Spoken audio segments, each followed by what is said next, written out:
After presenting its global economic outlook, the International Monetary Fund has come out with its financial stability report. The report says that while advanced economies are recovering, the handover from loose monetary policy to a normal, sustainable growth has not quite happened. And it's in the emerging economies that the fund sees bigger risks of low growth, sovereign downgrades, corporate defaults, high NPLs and bank vulnerability. We've got Lata joining in with more details. Lata, slightly ominous words coming in from the International Monetary Fund, specifically for emerging markets or emerging economies.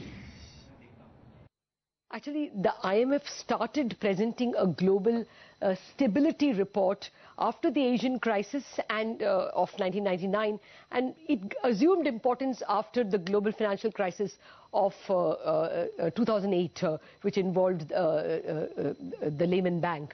Now, the importance of this report is just alerts the financial community as to where there are vulnerabilities and where you can expect huge disruptions. Now, the important thing that this report says, in advanced economies, recovery is underway, but the recovery has come because of an ultra-loose monetary policy, and the handover to a self-sustaining growth has not happened. It also says that in Europe there is still work to be done in terms of banking and some sovereign risk in countries like Greece. But it is in the emerging economies that the IMF report points out to possible risks of financial instability. It says weaker growth and falling commodity prices have put a lot of emerging markets at risk, and there is a risk that ratings will be brought down to junk status in some EM sovereigns. Many of them are facing domestic imbalances, that is, high fiscal deficit or high current account deficit or falling growth.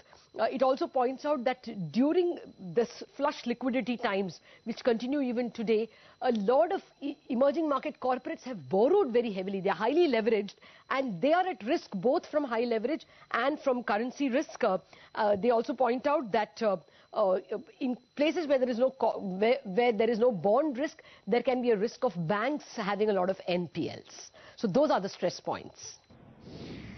All right, Lata, thank you so much for that. So those are some words of caution coming in from the IMF, but on to the other